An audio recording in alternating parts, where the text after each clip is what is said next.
चलिए हम लोग जो होमवर्क का क्वेश्चन आप लोग को दिया गया था जिसमें बोला गया था कि एक सॉलिड कोन है, सॉलिड कोन के बेस से, उसके बेस डायमीटर से जो आपका एक्सिस पास करेगा उसके बाद आपको मोमेंट ऑफ इनर्शिया निकालना था। क्या था क्वेश्चन? क्वेश्चन था find the moment of inertia of a solid cone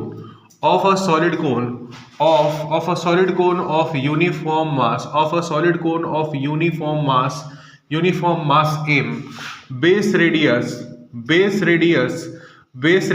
are height h about an axis passing through its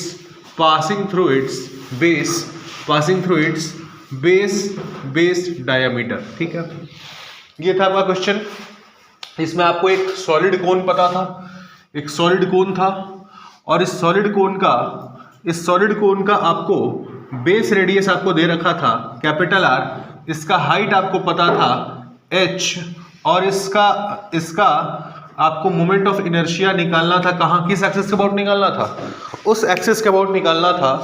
उस एक्सिस के अबाउट निकालना था जो इसके बेस डायमीटर से, मतलब कि इस एक्सिस के अबाउट आपको निकालना था।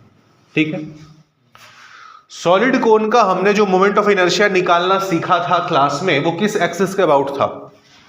हमने किस एक्सिस को मोमेंट ऑफ इनर्शिया निकाला था? सेंटर ऑफ मास से पास कर रहा था, और सेंटर ऑफ मास से तो इसका ये भी एक्सिस पास कर सकता है जो आपका इसके बेस के परपेंडिकुलर था और सेंटर ऑफ मास से पास करता था। हमने उसके बाद मोमेंट ऑफ इनर्शिया निकाला था। हमारी वैल्यू कितनी आई थी सॉलिड कोन में? 3/10 mr² आया था। अभी क्या है, आपसे पूछा गया है इस एक्सिस के बारे में, इस एक्सिस के अबाउट मोमेंट ऑफ इनर्शिया कैसे निकालेंगे, क्या तरीका अप्लाई करेंगे? इससे रिलेटेड एक क्वेश्चन हम आपको सैटरडे को करवाए थे, जिसमें आपका एक सिलेंडर था, सिलेंडर का मोमेंट ऑफ इनर्शिया जिस एक्सिस के अबाउट हमने निकालना सीखा था उसके परपेंडिकुलर एक्सिस के अबाउट आपको निकलवाया गया था लास्ट क्लास में। उसमें क्या टेक्निक यूज की गई थी और क्या वो टेक्निक यहां पर हम इस्तेमाल कर सकते हैं कि नहीं कर सकते हैं? कर सकते हैं। एच हाइट ऊपर आएंगे और एक डिस्क कट करेंगे, उसके बाद उस डिस्क का moment of inertia find out करेंगे। सबसे पहली बात, आपने निकालना सीखा है इस एक्सिस के अबाउट, इसके अबाउट आपको पता है, इस एक्सिस के अबाउट आपको पता है मोमेंट ऑफ इनर्शिया कितना होता है जो इसके सेंटर ऑफ मास से पास कर रहा होता है। इस एक्सिस के अबाउट कितना होता है? 3/10 mr², इसके अबाउट होता है।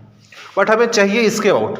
किसी के दिमाग में ऐसा तो नहीं चल रहा ना कि सर यहां पर परपेंडिकुलर एक्सिस थ्योरम लगाएंगे? अगर ऐसा चल रहा है कि सर ये वाला एक्सिस हमको पता है, ये वाला एक्सिस इसके परपेंडिकुलर है, तो परपेंडिकुलर एक्सिस थ्योरम लगा देते हैं, तो नहीं, आप नहीं लगा सकते हैं, क्योंकि परपेंडिकुलर एक्सिस थ्योरम आप तभी लगा सकते हैं जब आपका बॉडी कैसा होगा? 2D होगा। बट यहां पर आपके पास एक 3D बॉडी है। तो अगर आप परपेंडिकुलर एक्सिस थ्योरम नहीं लगा सकते हैं, तो आपका जो बेसिक डिफिनीशन होता है मोमेंट ऑफ इनर्शिया का, कि किसी एक्सिस के अबाउट अगर आपको moment of inertia find out करनी होती है तो आप क्या करते हैं, उस एक्सिस से कुछ दूरी पर जाते हैं, एक एलिमेंटल मास m कट करते हैं, और उसके बाद इंटीग्रेशन और dm × r² लगा करके आप moment of inertia find out करते हैं। हम उसके बेसिक डिफिनेशन से मोमेंट ऑफ इनर्शिया निकालने जा रहे हैं। आपके पास क्या तरीका है कि आप यहां से h हाइट ऊपर आए और आकर के आप एक डिस्क कट करें।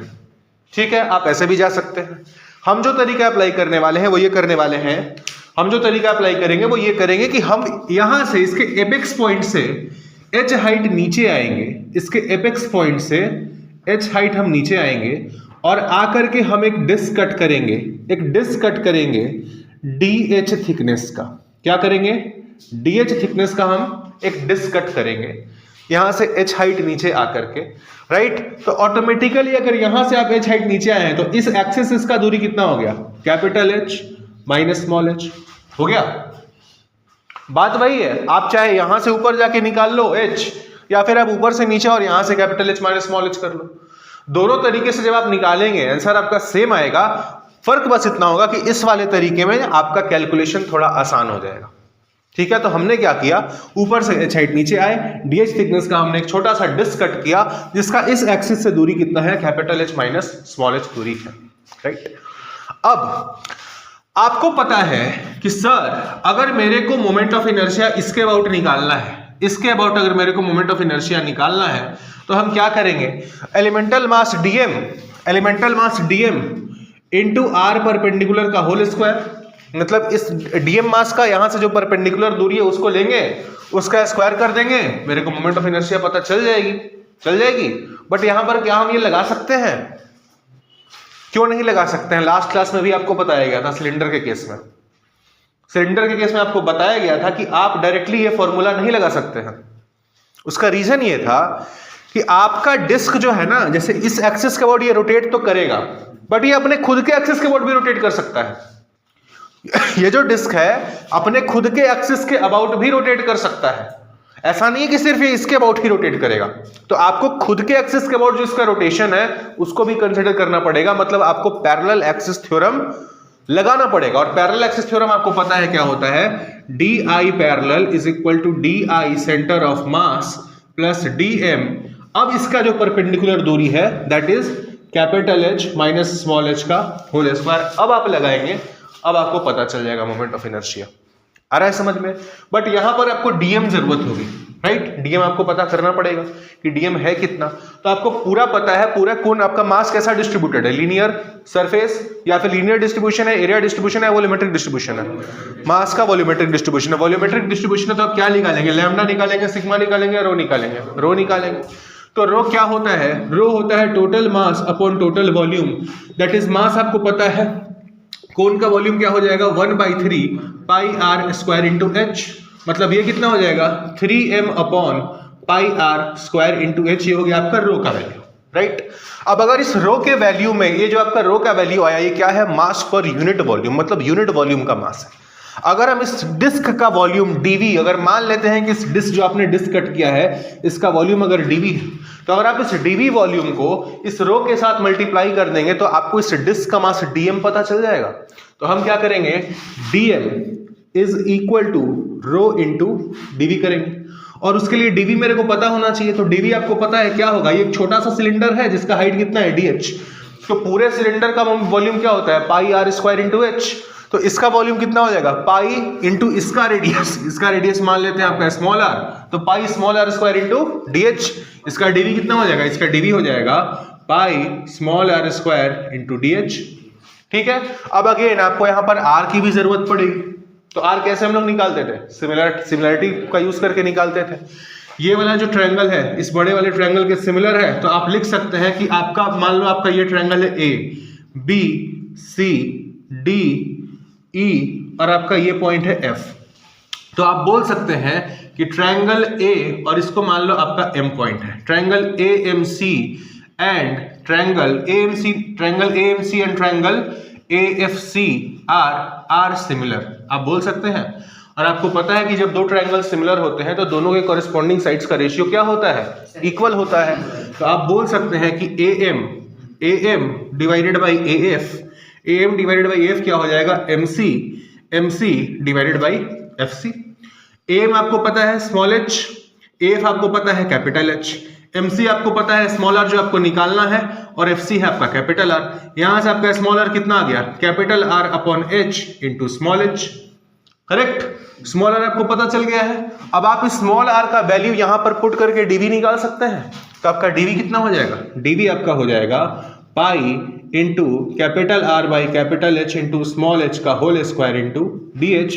तो आपका dv कितना हो गया, पाई R square upon H square into small h square into dh।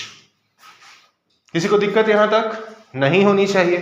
अब आपका आते हैं डीएम पर। तो डीएम निकालने के लिए मेरे को क्या करना पड़ेगा, डीएम निकालने के लिए रो आपका पता है कितना है, 3m upon pi r square into h into dv कितना है, pi r square into small h square d h divided by capital का एच स्क्वायर। आपका पाई से पाई कैंसिल, आर स्क्वायर से आर स्क्वायर कैंसिल, तो आपका DM यहाँ से कितना आ गया, डीएम आपका आ गया 3m H square d h divided by H Q.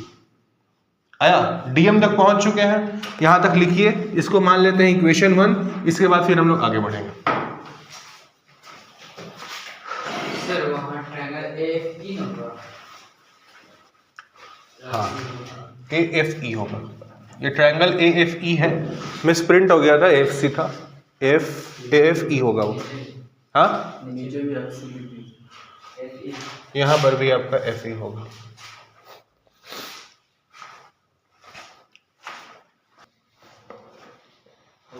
एक संडे को आपके ग्रुप पर वीडियो हमने डाला था, देखे थे आप लोग? क्या बोला गया था उस वीडियो में? 300 नंबर के एग्जाम में 2 साल पढ़ के, 300 नंबर के एग्जाम में 2 साल पढ़ के अगर आप 50 से 60 नंबर भी ले आते हैं, आधी जनता को आप ऐसे ही पछाड़ देंगे। आधी जनता को 2 साल आपको पढ़ना 11th और 12th, और तब आपको एग्जाम देना, और 50 से 60 नंबर लाना। जब आप क्वेश्चन का लेवल देखिएगा, आप अभी हम आपको सिर्फ पढ़ाते जा रहे हैं। कुछ समय के बाद जब आपको हम क्वेश्चन से वाकिफ कराएंगे, कुछ पढ़ा लेने के बाद, तो आपको समझ में आएगा कि यार 50 से 60 नंबर तो हम नींद में भी उठ करके जाएंगे, एग्जाम में बैठ करके बनाएंगे तो आ जाएगा, अगर हम ढंग से पढ़ के जाएंगे तो। और अगर गलती से आपने थोड़ी बहुत भी अच्छी तैयारी कर ली, मतलब मस्ती मजाक खेल कूद करते हुए अगर थोड़ी बहुत आपने पढ़ाई कर ली, तो 100 से 150 तो आप आराम से ले आएंगे। 3 विषय हैं आपके पास, केमिस्ट्री, मैथ्स और फिजिक्स, राइट? 40-40 नंबर भी आप तीनों में ले आते हैं, चाहे 50-40-40 भी ले आते हैं, 130 से 140 तो आप ऐसे ही पहुंच जाएंगे। और कहा जा रहा है कि उतने में ही आपका NIT में एक डिसेंट कॉलेज, डिसेंट ब्रांच नहीं भी तो कम से कम आप NIT में एंट्री तो मार जाएंगे। और NIT में एंट्री का मतलब कि भैया आपके नाम के आगे टैग लग गया NITian का। NITian का टैग लगने का मतलब है कि आप भीड़ से तो आप पहले ही अलग हो गए। अब आपकी गिनती जो है वो एक आम छात्र में, एक एवरेज छात्र, एक बिलो एवरेज छात्र में नहीं की जाएगी।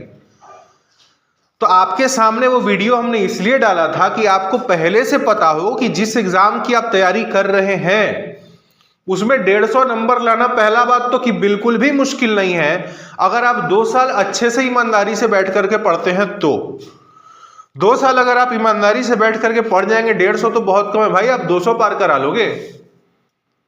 शर्त वही है कि आप कितने अच्छे से पढ़ते हैं। क्लास में जो भी आप पढ़ रहे हैं, देखिए आपका असली टेस्ट एग्जाम वाले दिन नहीं होता है। ये गलत कहा जाता है कि आपका एग्जाम 2 साल के बाद है, जनवरी में एक एग्जाम होगा, 2027 में आप लोग एग्जाम देंगे, जनवरी 2027 में देंगे और अप्रैल 2027 में देंगे। तो ये बिल्कुल गलत बात है कि आपका टेस्ट आज से 1.5 साल बाद है। नहीं, टेस्ट आज हो रहा है, आज कि आज आप कर क्या रहे हैं, क्योंकि आपका कॉम्पिटिटर जिसके साथ आप 2027 में बैठिएगा एग्जाम में ना, वो अभी पढ़ रहा होगा जहां भी पढ़ रहा होगा, और आप जो यहां पढ़ रहे हैं, आप यहां क्या पढ़ रहे हैं और कितना अच्छे से पढ़ रहे हैं, वो ये डिसाइड करेगा कि 2027 में होने वाले एग्जाम में आप आगे निकलेंगे या वो आगे निकलेगा। समझ रहे हैं ना? आपको जो लेवल, आपको जो भी यहां पर फिजिक्स पढ़ाया जाएगा, हम तो फिजिक्स पढ़ा रहे हैं तो हम फिजिक्स की ही बात कर सकते हैं, केमिस्ट्री मैथ्स तो हम बात करेंगे नहीं। आपको जो यहाँ फिजिक्स पढ़ाया जाएगा, अभी जो पढ़ाया जा रहा है और क्लास 12th में जो पढ़ाया जाएगा, इतना तो आपको हम सक्षम बना देंगे भाई कि आप फिजिक्स में मतलब डिसेंट नंबर जितना आपको आना चाहिए, 150 180 नंबर लेकर के आने के लिए, उतना आप आराम से लेकर के आ जाएंगे। शर्त यही है कि आप कितना अटेंटिवली क्लास में सुन रहे हैं बातों को। घर से यहाँ से जाने के बाद सिर्फ बात सुनने से भी नहीं होता है, बात सुनने वाले भी ऐसे बहुत छात्र होते हैं, क्लास में बहुत सीरियसली बैठ करके पढ़ते हैं, समझते हैं, लेकिन घर जाकर के उस पर काम नहीं करते हैं। तो वैसे काम नहीं, अगर आप यहां से जाने के बाद थोड़ा सा अपनी तरफ से एफर्ट डाल देंगे, हम आपको लिख करके बोल रहे हैं भाई, आपका JEE mains, I am not talking about JEE advance, JEE advance की हम बात नहीं कर रहे हैं। जेईई एडवांस में हाँ, आपका लेवल अच्छा होना चाहिए, क्वेश्चन से प्रैक्टिस अच्छी होनी चाहिए, आप अच्छे लेवल के क्वेश्चन आपने लगाए हैं कि नहीं लगाए हैं, इस बात का भी उस पर इम्पैक्ट पड़ता है। बट जेईई मेंस जो खेल है भाई, जेईई मेंस एक एवरेज बच्चा भी प्रैक्टिस करके लगातार 2 साल 200 नंबर आराम से पास करा सकता है। कि क्वेश्चंस का लेवल जब आप देखोगे, अब लगेगा कि यार ये क्या पूछा है, क्यों पूछा है इतना आसान सवाल। और तीनों में सिर्फ हम फिजिक्स की बात नहीं कर रहे हैं, अब केमिस्ट्री में भी वही लेवल का पूछेगा, मैथ्स में भी वही लेवल का पूछेगा। तो आप अभी से अपने आप को ये तैयार करना शुरू कर दीजिए, अपने मेंटली आप प्रिपेयर करना शुरू कर दीजिए यार, कि आपको कोई बहुत टफ एग्जाम की तैयारी नहीं कराई जाएगी या नहीं करने को कहा जा रहा है।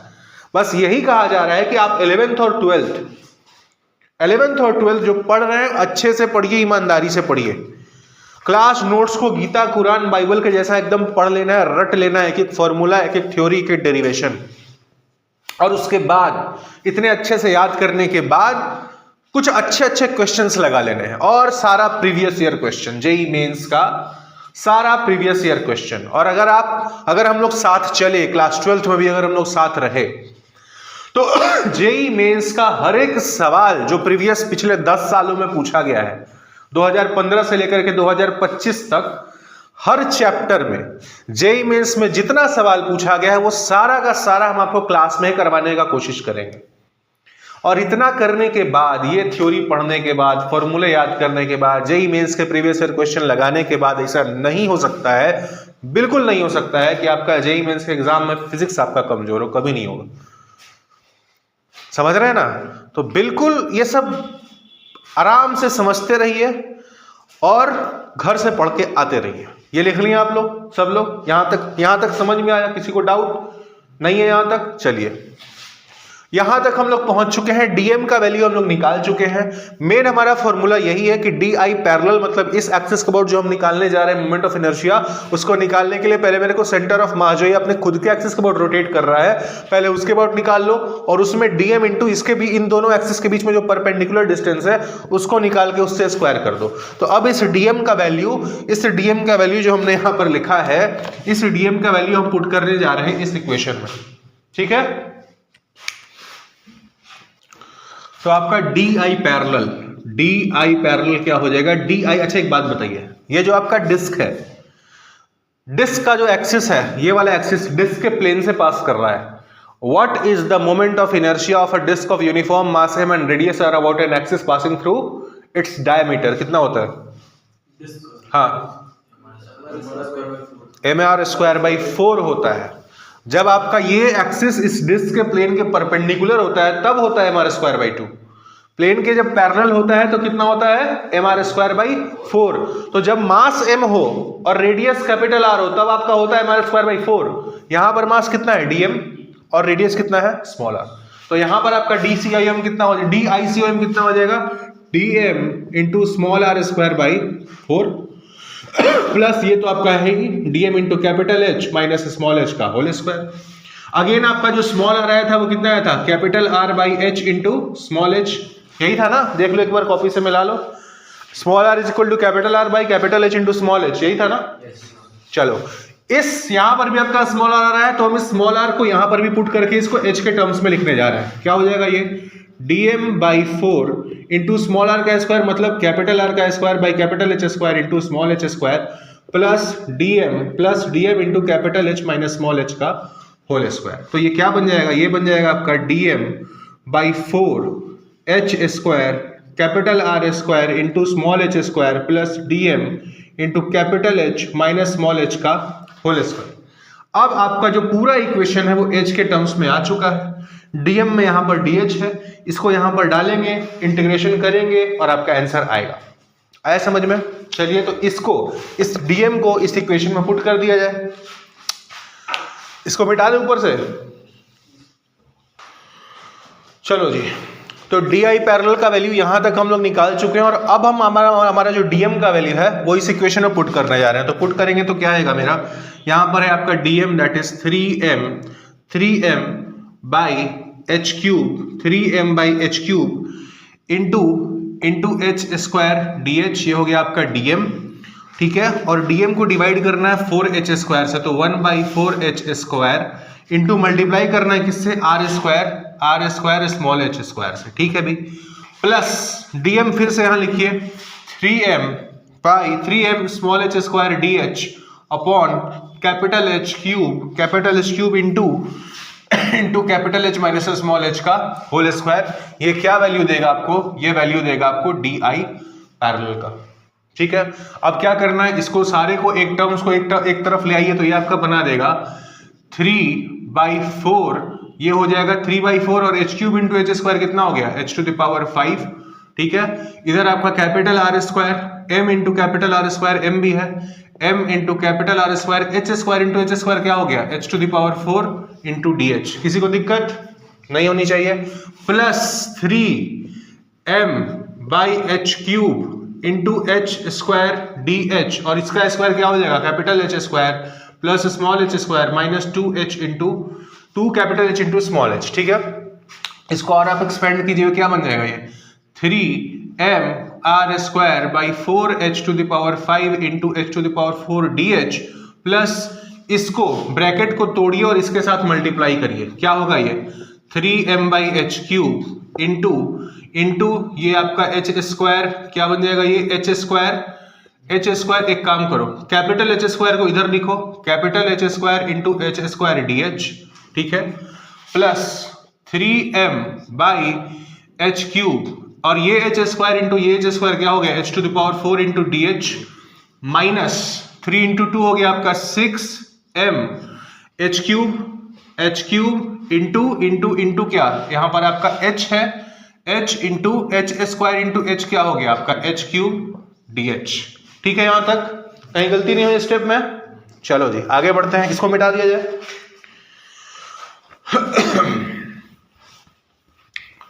इसको मिटाया जाए, इसको और सिंप्लीफाई किया जाए, ये क्या बन जाएगा 3m r square by 4h to the power 5 into h to the power 4 dh plus यहाँ पर आपका h क्यूब है और यहाँ पर h स्क्वायर है, ये आपका कैंसिल हो जाएगा, यहाँ पे h बचेगा, क्या हुआ यहाँ पर 3m by H into h square dh plus 3m by h cube into h to the power 4 dh minus यहाँ पर आपका एक h कैंसिल हो गया, यहाँ पे h स्क्वायर बचा तो minus 6m by h square into h cube dh। ये हो गया क्या आपका di पैरेलल।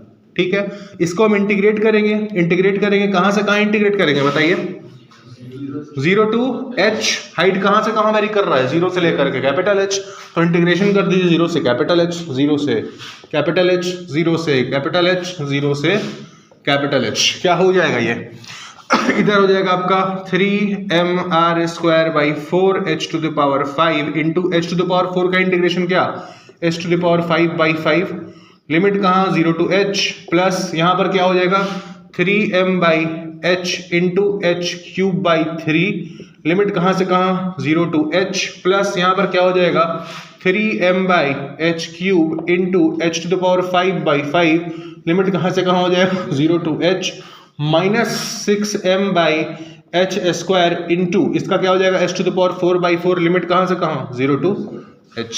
ठीक है, हर जगह आप लिमिट पुट कर दीजिए, क्या हो जाएगा आपका 3m r square by 4h to the power 5 into h to the power 5 by 5 plus 3m by h into h cube by 3 plus 3m by h cube into h to the power 5 by 5 minus 6m by h square into h to the power 4 by 4। ठीक है, अब देखो h to the power 5 cancel हो गया, ठीक है, यहाँ पर आपका एक h कैंसिल हो गया, यहाँ पे 2 बचा, यहाँ पर आपका h क्यूब कैंसिल हो गया, यहाँ पे क्या बचा h स्क्वायर बचा, और यहाँ पर आपका कैंसिल हो गया, यहाँ पर कितना बचा 2 बचा।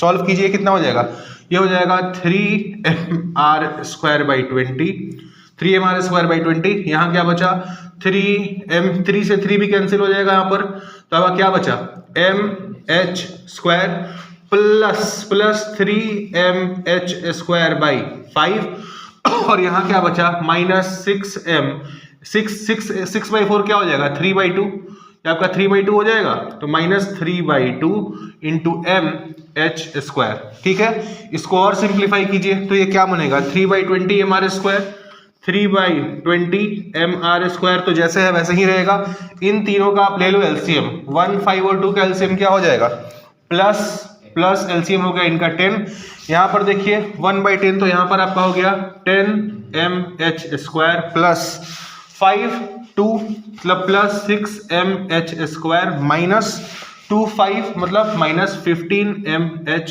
स्क्वायर। तो इसको जब आप सॉल्व करेंगे, इसको सॉल्व करके हम इधर लिखने वाले हैं, ठीक है, यहाँ पर लिखने वाले हैं, ठीक है, तो ये कितना हो गया 3 by 20 mr square plus 10 plus 6 16mh square minus 15mh square plus mh square by 10, तो आपका आई पैरेलल कितना आया 3 by 20 mr square plus mh square by 10। याद कर लेना है इस रिजल्ट को, एग्जाम में आया तो ये डेरिवेशन करने नहीं बैठ जाना है, ठीक है ना, ये रिजल्ट आपको पता होना चाहिए। सर यहाँ से जो लाइन गया उसको मान लीजिए सेंटर ऑफ मास ये यहाँ से जो मास लाइन गया वो सेंटर ऑफ मास से गया है। नहीं, हम ये नहीं माने थे, हमने ये माना ही नहीं था कि वो सेंटर ऑफ मास से गया। हमने ये बोला था इस रिजल्ट को याद कर लेना, समझ में आया, ठीक है। हमने ये बोला था कि अगर ये आपका कोन है, करेक्ट, इसका बेस रेडियस कितना है कैपिटल आर, इसका हाइट कितना है कैपिटल एच, ठीक है। यहां जब आप डिस्क कट करेंगे, किसी भी हाइट पर आप डिस्क कट कीजिए, ठीक है। हमने यहां से एच नीचे आकर के हम हाइट कट किए थे, तो आपका यहां से डिस्टेंस कितना हो गया था capital H minus small H. ये किसी भी हाइट पर हो सकता है। आप यहां पर लगाएंगे आप parallel axis theorem. Parallel axis theorem ही क्यों लगाएंगे, अगर आप डायरेक्टली निकालने जाएंगे डी आई पैरेलल, अगर आप डायरेक्टली मान लीजिए सक्सेस अबाउट निकालने जा रहे हैं कि सर हम फॉर्मूला लगाने जा रहे हैं d m into capital H minus small h का होल स्क्वायर, अगर आप डायरेक्टली इससे निकालने जाएंगे तो भाई ये निकाल तब आप सकते थे इससे जब आपका डिस्क सिर्फ इसी एक्सिस का अबाउट रोटेट करता, बट यहां पर जो आपका डिस्क है वो अपने एक्सिस का अबाउट भी रोटेट कर सकता है। जब आप डिस्क कट किए हैं अपने एक्सिस के अबाउट भी तो रोटेट कर सकता है। तो आप जो इस मोमेंट ऑफ इनर्शिया निकालेंगे तो आप इसके खुद के एक्सिस के अबाउट जो इसका मोमेंट ऑफ इनर्शिया है उसको भी आपको कंसीडर करना पड़ेगा। तब आप जो डी आई पैरेलल लिखेंगे वो डी आई पैरेलल आप क्या लिखेंगे, आप डी आई पैरेलल लिखेंगे डी आई सेंटर ऑफ मास, मतलब डिस्क जो अपने सेंटर ऑफ मास के अबाउट, ये कौन के सेंटर ऑफ मास का बात नहीं कर रहे हैं, डिस्क जो अपने सेंटर ऑफ मास के अबाउट जो आप जितना उसका मोमेंट ऑफ इनर्शिया होगा उतना, प्लस अब जो इसका मास डीएम है और इसका यहां से जो दूरी है मान लीजिए आर परपेंडिकुलर, उसका स्क्वायर। आया समझ में, लिखिए।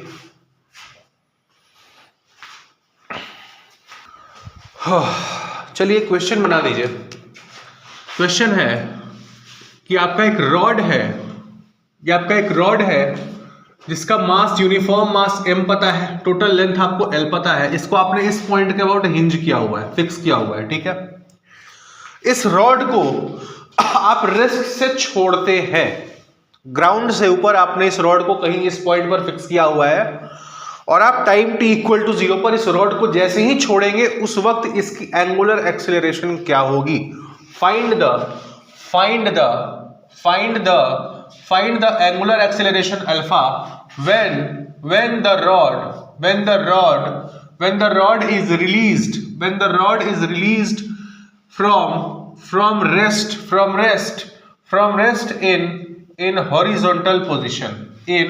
horizontal position, मतलब कि रॉड आपका इस हॉरिजॉन्टल पोजीशन में रखा हुआ था, इसको आप जस्ट छोड़े हैं अभी, तो जिस मोमेंट आप छोड़े हैं उसी इंस्टेंट पर इसका एंगुलर एक्सेलरेशन आप बताइए।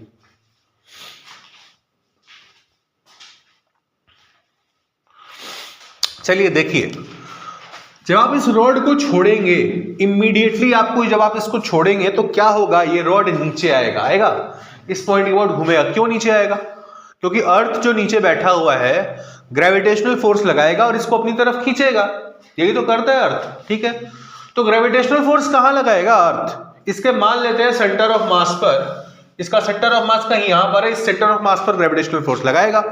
कितना लगाएगा, तो इसका जो आपका वेट है mg उतना लगाएगा, कहां लगाएगा, सेंटर ऑफ मास पे लगाएगा। तो इस फोर्स की वजह से क्या होगा, एक टॉर्क क्रिएट होगा, इस पॉइंट के अबाउट टॉर्क क्रिएट होगा और वही जो टॉर्क होगा आपके रॉड को रोटेट करवाएगा। टॉर्क कितना होगा, टॉर्क टाउ क्या होगा, R F sine theta. F नीचे लग रहा है, आर इधर है, आर का डायरेक्शन इस तरफ, एफ का डायरेक्शन इस तरफ, दोनों के बीच का एंगल 90 डिग्री।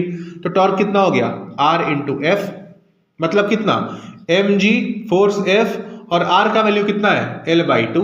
अगर इसका टोटल लेंथ l है तो आपका l/2 हो गया। तो आपका टॉर्क कितना हो गया, mg इंटू टॉर्क हो गया आपका mg इंटू l/2। यही टॉर्क इसको रोटेट करवाएगा। और टॉर्क का फॉर्मूला आपको पता है, होता क्या है, torque is equal to I into alpha होता है। इस एक्सिस के अबाउट क्या होता है मोमेंट ऑफ इनर्शिया रॉड का, ml square by 3। ml square by 12 तो इस सेंटर ऑफ मास के अबाउट होता है। इस एक्सिस के अबाउट जो इसके एंड से पास कर रहा होता है कितना होता है ml²/3 होता है। तो आप क्या लिखेंगे यहाँ पर, torque is equal to I alpha, torque का वैल्यू लिख दीजिए यहाँ पर mgl/2 और मोमेंट ऑफ इनर्शिया हो गया आपका कितना ml²/3। दोनों जगह आपका मास कैपिटल होगा क्योंकि आपका मास कैपिटल दिया हुआ था कैपिटल M, तो कैपिटल ml²/3 यहां पर भी आपका कैपिटल M, हर जगह कैपिटल M लिखेंगे, ठीक है। Capital M gl/2 into ml²/3 into alpha, M से M आपका हो गया कैंसिल, एक आपका यहां से L हो गया कैंसिल, तो आपका अल्फा कितना आया, आपका अल्फा आया 3g/2 into L, 3g/2 into L। आया समझ में? सेम क्वेश्चन को फिर से बनाइए। When find the alpha when the rod released from rest makes an angle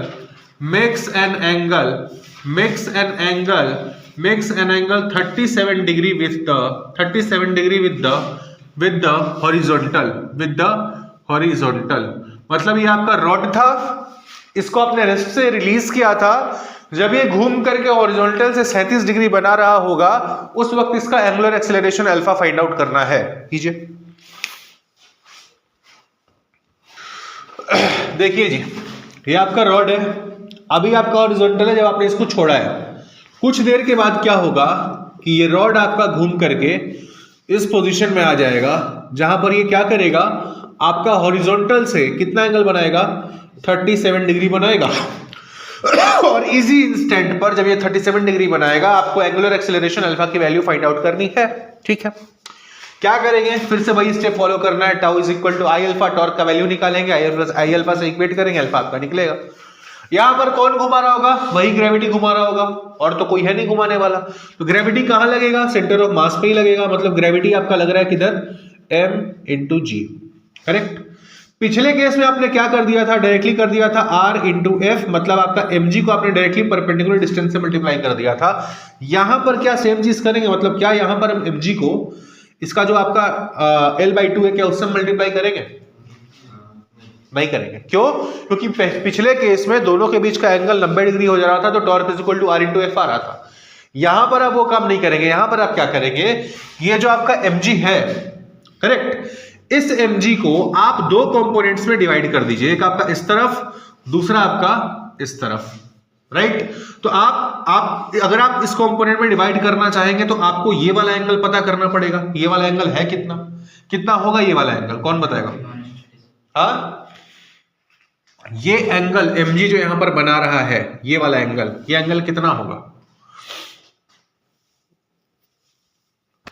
ये देखो, ये एंगल 37 है।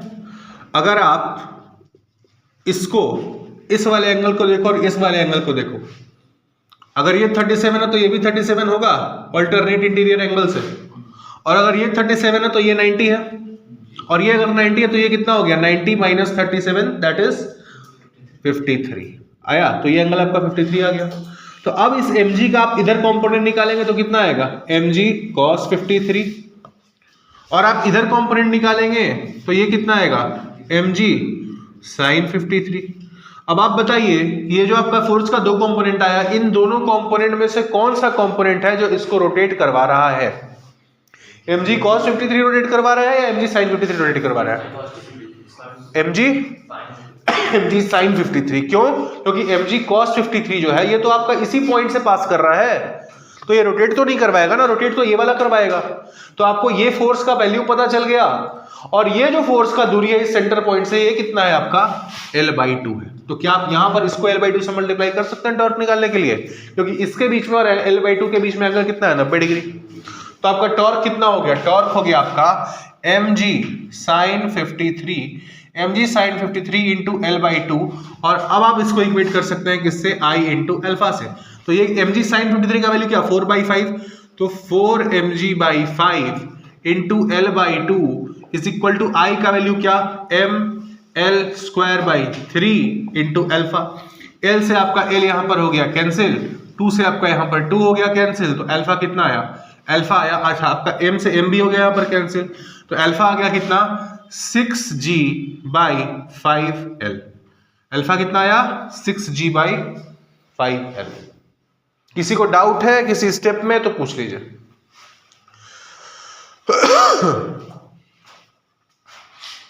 कहीं दिक्कत है प्रियांशु?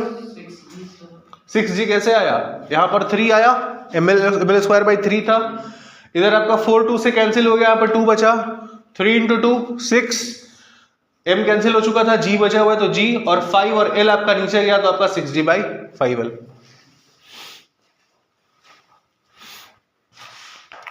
जेईई मेंस 2017 का आया हुआ सवाल है। जेईई मेंस 2017 का आया हुआ सवाल है, सॉल्व करिएगा आप लोग। सेम रॉड है, मास यूनिफॉर्म मास m है, लेंथ आपका l है। Find the angular acceleration alpha when the rod released from rest makes an angle theta with the vertical. Find out कीजिए। देखिए ये आपका रॉड है, uniform mass m, length l। जब आप इसको छोड़े हैं तो सपोज करिए कुछ देर के बाद ये इस पोजीशन में आ जाता है, ठीक है, और इस पोजीशन में आकर के यहां पर आपका हिंज आपने इसको किया हुआ है, इस पोजीशन पर आकर के अभी ये कितना एंगल बना रहा है वर्टिकल से, तो वर्टिकल से अभी इस पोजीशन पर ये मान लेते हैं थीटा एंगल बना रहा है, और इसी पोजीशन पर आपसे एंगुलर एक्सेलरेशन अल्फा की वैल्यू पूछी गई है, करेक्ट। कौन इसको घुमाएगा? ग्रेविटी घुमाएगा। कहां ग्रेविटी लगेगा? सेंटर ऑफ मास पे लगेगा, मतलब कि यहां पर आपको ग्रेविटी लग रहा होगा, ठीक है जी, mg। अब अगर ये एंगल थीटा है तो ये एंगल कितना होगा? थीटा होगा, कॉरेस्पॉन्डिंग एंगल से हम बोल सकते हैं। तो अगर आप ये एंगल थीटा निकाल दिए हैं तो इसका एक कंपोनेंट इधर होगा इस डायरेक्शन में, और एक कंपोनेंट इसके परपेंडिकुलर होगा इस डायरेक्शन में। ये दोनों कंपोनेंट्स आप निकाल सकते हो। इधर वाला कंपोनेंट कितना हो जाएगा? mg cos थीटा, और इधर वाला कंपोनेंट कितना हो जाएगा? mg sin थीटा जी। चलो जी कंपोनेंट, अब आप बता दो ये जो दो कंपोनेंट्स आपके आई mg के, इनमें से कौन सा कंपोनेंट है जो आपके रॉड को रोटेट करवा रहा है? mg sin थीटा, क्योंकि mg cos थीटा तो इसी हिंज पॉइंट से पास कर रहा है, रोटेट कौन करवाएगा? mg sin theta. तो आपका टॉर्क कितना हो गया? टॉर्क हो गया आपका mg sin थीटा इनटू यहां से यहां का परपेंडिकुलर डिस्टेंस कितना है? l/2। तो आपका mg sin theta into l/2, और ये किसके बराबर होगा? I इंटू अल्फा के बराबर। I आपको पता है क्या होता है? ml स्क्वायर बाई 3 होता है, तो आपका हो गया ml square by 3 into alpha. l से आपका l यहां पर हो गया कैंसिल, m से आपका m हो गया यहां पर कैंसिल, तो आपका अल्फा कितना आया? आपका अल्फा आया 3g sin theta divided by 2l। किसका आया था आंसर? आया था, शाबाश। क्या सही मेथड ही है, ठीक है ना, और सही मेथड से आपका सही आंसर आना चाहिए।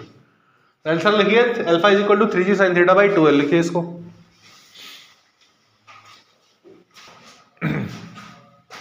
अगला सवाल आपका एक आपका पुली है यहां पर, ठीक है, पुली है। इस पुली का आपको मोमेंट ऑफ इनर्शिया I पता है और इसका रेडियस R पता है, ठीक है।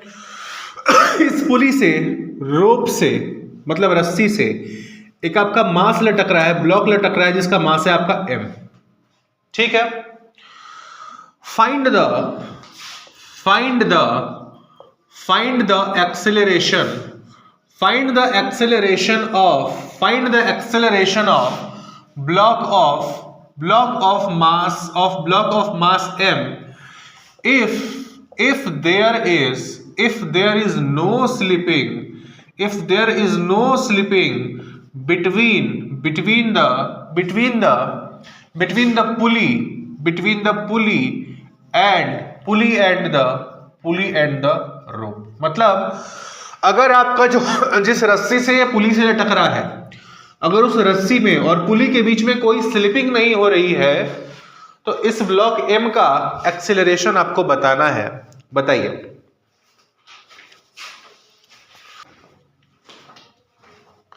देखिए इस पुली टाइप प्रॉब्लम्स में हम क्या करते हैं, आपने न्यूटन्स लॉज ऑफ मोशन में इस तरह के सवाल आपने बनाए हैं जहां पर एक ब्लॉक होता था, रस्सी से लटक रहा होता था, रस्सी में टेंशन T होता था, आपसे बोल दिया जाता कि इसका एक्सेलरेशन फाइंड आउट करो। ऐसा सवाल आप लोग बनाए हो? अगर बनाए होंगे तो आप जल्दी कैच करेंगे, अगर नहीं बनाए होंगे तो थोड़ी मुश्किल होगी, ठीक है, फिर भी कोशिश करते हैं। अब आपको पता है कि अगर आप इस ब्लॉक, ये जो आपका ब्लॉक मास m का, अगर आप इसका फ्री बॉडी डायग्राम बनाएंगे, फ्री बॉडी डायग्राम क्या होता है आपको बताया था मैंने, क्या होता है फ्री बॉडी डायग्राम? जिसमें आप बॉडी पर लग रहे जितने भी फोर्सेस हैं उनको आप एक साथ शो करते हैं। तो इस मास, जो आपका ब्लॉक है मास m का, इस पर कौन कौन सा फोर्स लग रहा होगा? कॉन्टैक्ट फोर्स इस पे कौन लगा रहा है? टेंशन इन द रॉड, तो ऊपर की तरफ क्या लग रहा है आपका? Tension T। Non contact force कौन लगा रहा है? अर्थ, ग्रेविटी, mg से इसको खींच रहा है अपनी तरफ, तो mg। फ्रिक्शन है नहीं यहां पर, और स्यूडो की बात हमें अभी करनी नहीं है, ठीक है। तो यही दो फोर्सेस लग रहे हैं, और आपका जो मास m है, अगर वो नीचे जा रहा है एक्सेलरेशन a से, मान लेते हैं इसका एक्सेलरेशन क्या है? a से, तो इसका इक्वेशन हम लिख सकते हैं mg minus t is equal to m into a, that is net force इस पर कितना है? अगर नीचे की तरफ mg है, ऊपर की तरफ टेंशन t है, तो नेट फोर्स कितना है? Net force mg minus t, और नेट फोर्स बराबर क्या होता है? Mass into acceleration. तो mg minus t is equal to mass into acceleration हो गया आपका इक्वेशन 1, ठीक। दूसरा क्या है आपका? ये पुली दिया हुआ है, और पुली के लिए आपको इक्वेशन लिखना है। पुली पहली बात तो बताओ कि पुली का मोशन कैसा होगा? ट्रांसलेट करेगा या रोटेट करेगा? रोटेट करेगा, ट्रांसलेट तो करेगा नहीं। और आपको पता है कि रोटेट करवाता कौन है? रोटेट करवाता है टॉर्क। तो पुली पर टॉर्क कितना लग रहा होगा? एक बात बताओ, अगर आप पुली का एफबीडी बनाएंगे तो पुली पर कौन फोर्स लगा रहा है? इधर आपका लग रहा है टेंशन T, और ये जो टेंशन T है वही पुली को रोटेट करवाएगा। तो इस पर कितना टॉर्क लगेगा? टेंशन T आपका फोर्स इधर है, और इसका यहाँ से जिस पॉइंट से लटक रहा है, जिस पॉइंट के अबाउट ये घूम रहा है, वहां से दूरी कितना है इसका? R। तो टॉर्क कितना हो गया? T इंटू R, ठीक है। तो हमको पता है टॉर्क क्या होता है? Tau is equal to I into alpha, और टॉर्क का वैल्यू हमको पता चल गया क्या? Tension T into R, T into R, torque का वैल्यू आपको पता चल गया। I का वैल्यू आपका सवाल में दिया हुआ है, I इंटू अब है आपका एल्फा। AT का जो फॉर्मूला होता है ये होता है आपका R इंटू एल्फा, राइट। यहां पर क्या है? एल्फा। इस एल्फा को क्या हम लिख सकते हैं? इस एल्फा को हम लिख सकते हैं AT बाई R लिख सकते हैं, और R का वैल्यू यहां पर कितना है? Capital R। तो आपका एल्फा जो हो जाएगा, एल्फा कितना हो जाएगा? AT बाई कैपिटल R, ठीक है। AT क्या है? AT है इस पुली का टेंजेंशियल एक्सेलरेशन, राइट, इस पॉइंट का टेंजेंशियल एक्सेलरेशन। और आपको सवाल में क्या दिया है कि पुली में और रोप के बीच में कोई स्लिपिंग नहीं है। स्लिपिंग नहीं है का मतलब क्या है कि जो आपका रोप का एक्सेलरेशन a है और जो पुली का टेंजेंशियल एक्सेलरेशन at है, दोनों आपस में क्या है? दोनों आपस में बराबर है। पुली का टेंजेंशियल एक्सेलरेशन इस पॉइंट का, और रोप का एक्सेलरेशन, जो एक्सेलरेशन a से आपका रोप नीचे आ रहा है, ये मास नीचे आ रहा है अगर a से, तो रोप भी नीचे आ रहा है a से। तो आपका रोप का एक्सेलरेशन a पुली के टेंजेंशियल एक्सेलरेशन a के बराबर है, ये मतलब है नो स्लिपिंग का। तो आप यहां से लिख सकते हैं AT is equal to A। तो आपका अल्फा कितना हो गया? अल्फा हो गया आपका A बाई R, और इस A बाई R को आप यहां पर पुट कर दीजिए तो कितना हो जाएगा? T into R is equal to I into A by R। तो टेंशन T का वैल्यू कितना हो गया? I A upon R square. और इस टेंशन T के वैल्यू को आप इक्वेशन 1 में पुट कर दीजिए यहां ला करके। तो आपका इक्वेशन क्या हो जाएगा? mg minus I into A by R square is equal to mass into acceleration. अब आपका क्या हो जाएगा? mg is equal to I A upon R square plus mass into acceleration. तो आपका यहां से क्या हुआ? mg is equal to A को कॉमन निकाल लो, आपका कितना हो जाएगा? m plus I by R square. तो यहां से आपका एक्सेलरेशन A कितना आ गया? एक्सेलरेशन आपका आ गया mg upon m plus I upon R square. ये है आपका acceleration of the mass m। आया समझ में? अगर ये सारी चीजें आपको समझने में दिक्कत हो रही हैं, मान लीजिए, तो इसका मतलब सिंपल सा है कि आपको जो न्यूटन्स लॉज ऑफ मोशन पढ़ाया गया है स्कूल में, क्योंकि इन सबका कनेक्शन वहीं से आ रहा है, न्यूटन्स लॉज ऑफ मोशन से। अगर आप स्कूल में न्यूटन्स लॉज ऑफ मोशन अच्छे से पढ़े होंगे तो ये सब आपको हलवा लग रहा होगा। बट अगर आप न्यूटन्स लॉज ऑफ मोशन अपने स्कूल में अच्छे से, क्योंकि हमने आपको नहीं पढ़ाया न्यूटन्स लॉज ऑफ मोशन, हम आपको पढ़ाना शुरू किए वर्क पावर एंड एनर्जी से। तो अगर आपने Newton's laws of motion school में अच्छे से नहीं पढ़ा होगा तो इसमें आपको समस्या आ रही होगी, ये पक्की बात है। फिर भी जहां डाउट है एक बार पूछ सकते हैं आप, पूछिए जहां डाउट आपको आ रहा है, समझ में जहां नहीं आ रहा है। क्या नहीं समझ में आ रहा? सर अल्फा को तो आर ओमेगा बाई dt भी कर नहीं सकता। अल्फा को आप बोल रहे हैं alpha is equal to r omega, alpha होता है भाई d omega by d t. Rate of change of angular velocity is what? Angular acceleration. ये होता है अल्फा। आप क्या बोल रहे हो? Alpha is equal to tangential acceleration. Tangential acceleration 80 ये होता है आपका r into d omega by d t. कैसे हुआ ये? v होता है आपका r इंटू ओमेगा, ठीक है। तो dv बाई डी टी जब आप करेंगे तो ये क्या हो जाएगा? r into d omega by d t. और dv बाई डी टी क्या होता है? Acceleration a is equal to r into d omega by d t मतलब अल्फा। तो यहां से आपका आता है a is equal to r into alpha. जो आपका शायद दूसरा लेक्चर था रिजिड बॉडी रोटेशन का, उसमें इसीलिए हम ये सारा बेसिक सबको पढ़ाए थे। दूसरा या तीसरा जो भी आपका लेक्चर था, ये सारा आपको बेसिक्स इसलिए पढ़ाया गया था क्योंकि उनका एप्लीकेशन इसमें आने वाला है, राइट। पीछे का जो भी पढ़ाया जा रहा है उसको रिवाइज करते रहिए रेगुलर बेसिस पर। ये नहीं समझ में आया ये कैसे हुआ? आपको ये तो पता है ना कि टॉर्क क्या होता है? Torque is equal to I into alpha होता है। अगर आप पुली का एफबीडी बनाएंगे, ये आपका पुली, ठीक है। ऊपर इस पे कौन, जो आपका ऊपर जिससे लटक रहा है वो इस पे क्या लगाएगा? नॉर्मल फोर्स लगाएगा, नॉर्मल ऊपर। इधर आपका लग रहा है इस पर, मान लीजिए पुली का जो भी मास होगा, what ever it is mass, यहाँ पर आपका इसका कितना लग जाएगा? m इंटू जी। और ये दोनों एक दूसरे को बैलेंस कर देगा। तो यहाँ पर आप मास ऑफ पुली इसको लिख दो, मास ऑफ पुली इंटू जी। तो क्योंकि आपका पुली रेस्ट पर है, इसका मतलब आपका n बराबर क्या है? मास ऑफ पुली इंटू जी। मतलब इन फोर्सेस को कंसिडर करने का जरूरत नहीं है, ये दोनों एक दूसरे को काट दे रहे हैं, ठीक है। इसको घुमा कौन रहा है? जो आपका रोप यहां पर रस्सी इससे लगा हुआ है, रस्सी में क्या है? Tension T. तो ये जो टेंशन टी है वही इसको इस पॉइंट के बहुत घुमाएगा ना। तो फोर्स आपको पता है टी, टॉर्क आपको निकालना है टाउ। टॉर्क क्या होता है? Force into perpendicular distance from the point of application, from the point of rotation. तो आपका टेंशन टी और यहां से यहां तक दूरी कितना? पुली के रेडियस के बराबर r। तो आपका टॉर्क कितना हो गया? टॉर्क हो गया आपका टी टेंशन इंटू r। आया समझ में?